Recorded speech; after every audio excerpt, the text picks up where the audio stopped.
Good, happy Wednesday morning. I'm Riley King, and welcome to your news, weather, and traffic update right here on the Riley King Radio Network.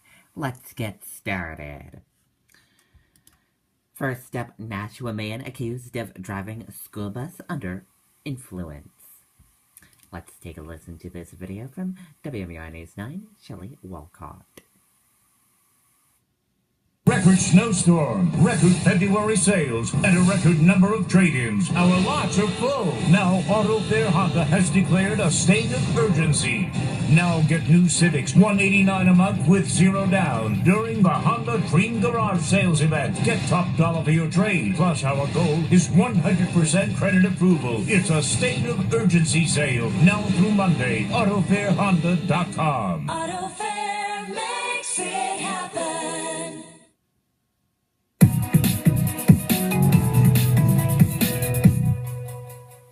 Instead of driving kids home from school, a bus driver from Nashua found himself in Lowell District Court this afternoon, charged with operating a school bus under the influence of marijuana. We're very concerned as to what happened. The alleged incident happened at Chelmsford High School. Juniors and seniors were boarding the school bus being driven by 63-year-old Ali Mahfouz for a field trip. But many noticed a strong smell of marijuana. They immediately contacted the school's principal, and police were called. And while I commend the students and staff for taking immediate action, knowing right away that that person was not fit to be behind the wheel of that bus, I am also astonished over the lack of proper common sense decision making that this person failed to make. Mahfouz arrived at Chelmsford High after completing a route at Greater Lowell Technical High School. Police say it didn't take long for students to notice something wasn't right.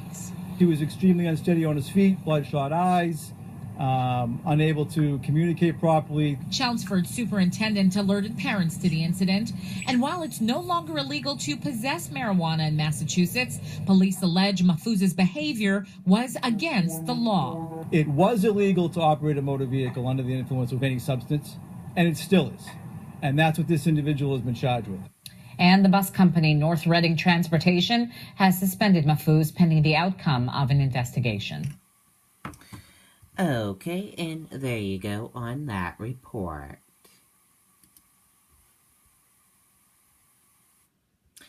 Delivery man shot, killed in Lynn, loved everybody, family says. Let's take a listen to this video from WCBB Boston. Buy patio furniture event sale at seasonal specialty stores. Now through Sunday, get the lowest prices of the season on all in-stock and special order patio furniture. Buy early, save big. Visit seasonal specialty stores in Natick, Foxborough, or at seasonalspecialtystores.com. Oh my God, my baby! Oh my baby! I cannot leave it that. Overwhelming grief has gripped Zina Zangaban's family, so distraught they invited us into their home so his killer could feel their pain. They killed my son. He was innocent. Stop the gun. All problem this country just gone. Kill everybody. Zina's mother and father are furious that gun violence claimed their son's life. He was a student pilot who dreamt of one day owning his own plane. But last night, working as a pizza delivery man, he was gunned down in Lynn. Police say Brian Brito is a person of interest in the murder, his face covered as he went before a judge on a gun charge. Just hours after Zina was killed, police believe Brito robbed this North Andover convenience store, raping the clerk in a back room. Court documents indicate he told that victim he had just killed someone. My brother was a loving brother. He did everything for us. He never broke anybody's heart. He loved everybody. What he did to him, it wasn't fair. Zina's family says he was a random target, the victim of a senseless crime that will forever haunt his family. Oh, I don't know why the guy killed it. Why? For what?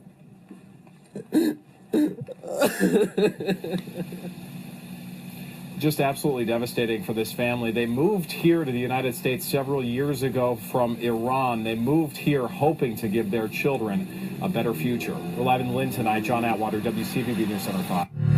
Okay, and there you go on that report. Initiative to build Southern Maine Casino to get a hearing. The public has a chance to weigh in on a well-funded proposal to build a new casino in southern Maine. A public hearing is set for Wednesday morning in Augusta. The proposal is set to appear in November's ballot. Governor Paul LePage has said agreed is behind the proposal. The No More Casino Maine Political Action Committee is opposing the initiative.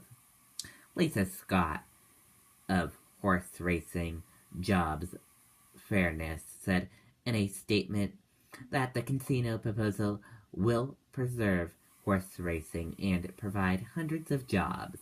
Scott has contributed $4.2 million to the campaign since 2015.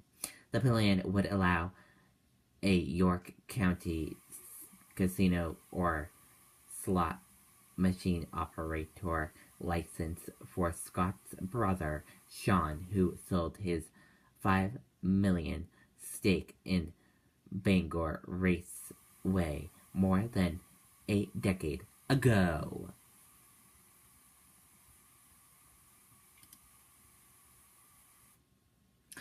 Manafront linked accounts on Cyprus raised red flags.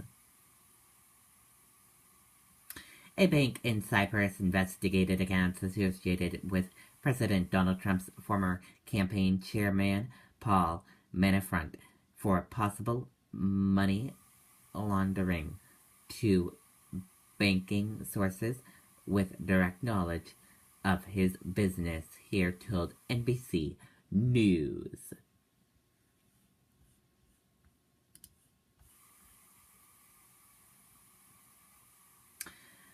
Major rollback on climate rules. Let's take a listen to this video from ABC News.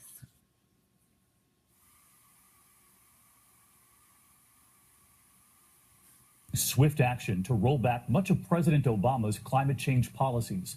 The president signing a sweeping order today, coal miners standing right beside him. The president promising often during the campaign that he would bring back coal mining jobs. But the White House was pressed today. Just how many jobs do they think this move today will create? And will coal jobs really come back in big numbers for those families who heard the promise? ABC senior White House correspondent Cecilia Vega at the White House. Our incredible coal miners. Surrounded by coal miners today, the president, with a stroke of a pen, signing a sweeping order to roll back most of President Obama's climate change legacy. With today's executive action, I am taking historic steps to lift the restrictions on American energy, to reverse government intrusion, and to cancel job-killing regulations. The order calls for a review of rules curbing carbon emissions in the U.S. It strikes rules mandating that climate change be considered in federal policymaking, and it does not address the 2015 Paris Climate Deal, an international agreement to cap greenhouse gas emissions. We are going to put our coal miners back to work. Today, President Trump says miners he's met want to get back to work. And I said, how about this? Why don't we get together? We'll go to another place and you'll get another job. You won't mine anymore. Do you like that idea? They said, no, we don't like that idea. We love to mine. That's what we want to do. I said, if that's what you want to do, that's what you're going to do. But the White House doesn't know exactly how many new mining jobs will come out of this executive order. Environmentalists say the president is overselling the revival of jobs in a declining industry. Fewer than 75,000 coal mining jobs remain in the U.S. By comparison, there are more than 650,000 renewable energy jobs. Today, the Sierra Club called the president's executive order the single biggest attack on climate action in U.S. history, period. Candidate Trump called climate change a hoax. It's a hoax. I mean, it's a money-making industry, okay? It's a hoax, a lot of it. Today, we asked the White House if anything has changed. Does the president still believe that climate change is a hoax? He does not believe that, as I mentioned at the outset, there's a binary choice between job creation, economic growth, and caring about the environment, and that's what we should be focusing on.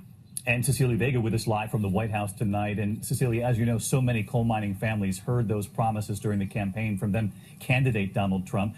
White House Press Secretary Spicer was asked today how many jobs this new executive order would create. How did he answer? Well, he didn't really have an answer, David. Even though this order was billed as a means to create jobs, the White House doesn't have an estimate. Sean Spicer turning the focus from workers to coal company owners, saying the industry is applauding this order. Okay, and there you go on that report. And now let's turn things over to weather. Your weather for today, clearing skies and breezy, highs in the upper 40s. For tonight, clear skies and cooler, lows around 30 degrees. Now let's take a look at your traffic.